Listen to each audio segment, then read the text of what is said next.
Okay, here's why the caged forms are so useful.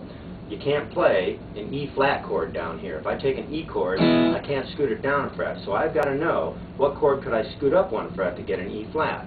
Well, if I take my D chord, scoot it up one fret and bar that, and you don't have to bar it, you just have to reach that root. There's my E flat chord. Now I'm surprised that in a lot of guitar books you won't find this E flat chord. But if you know your cage system, you know it's there. The next E flat chord is the C form cage. I'm barred. And then the A form up here. Now, I don't have to memorize 10,000 chords. I just need to know 5 forms and how the fretboard works. You could tell me any chord. As long as I know my musical alphabet, C, D, E, F, G, A, B, and I know that one fret up is going to be to the flat or the sharp, except between E and F is a half step and B to C. So if you told me, hey, how about a G sharp chord? Now if you go looking up a G sharp chord in the chord book, you probably won't find it because it's called an A flat chord, and we'll get to the reason why later.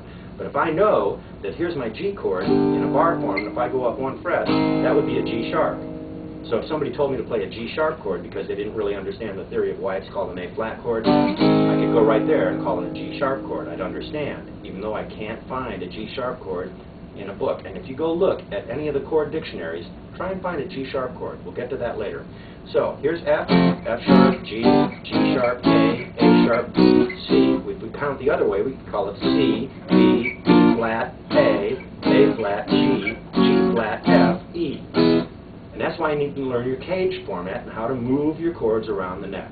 And you don't have to bar the whole chord. You can shorten the chord. Here's an F, and here's an F.